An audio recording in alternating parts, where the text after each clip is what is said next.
అహమాత్మా గుడాకేశ సర్వభూతాశయస్థితః అహమాదిశ్చ మధ్యం చ భూతానామంత ఏవ చ. భావము: ఓ అర్జున, సమస్త ప్రాణుల హృదయములయందున్న ఆత్మను నేనే. సకల భూతముల ఆదియు మధ్యస్థితియు అంతము నేనే అని శ్రీకృష్ణ భగవానుడు అర్జునుడితో పలికెను. ఆదిత్యానామహం విష్ణుః జ్యోతిషాం రవిరంశుమాన్ మరీచిర్మరుతామస్మి నక్షత్రానామహం శశి.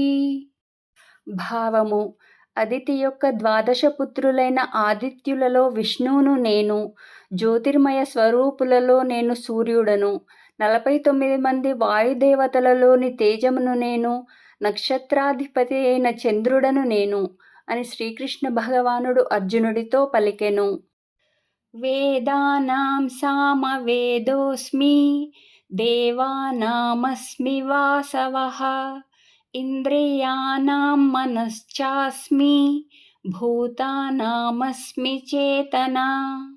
భావము: వేదములలో నేను సామవేదమును, దేవతలలో ఇంద్రుడను నేనే. ఇంద్రియములలో నేను మనస్సును, ప్రాణులలో చైతన్యమును నేను అని శ్రీకృష్ణ భగవానుడు అర్జునుడితో పలికెను.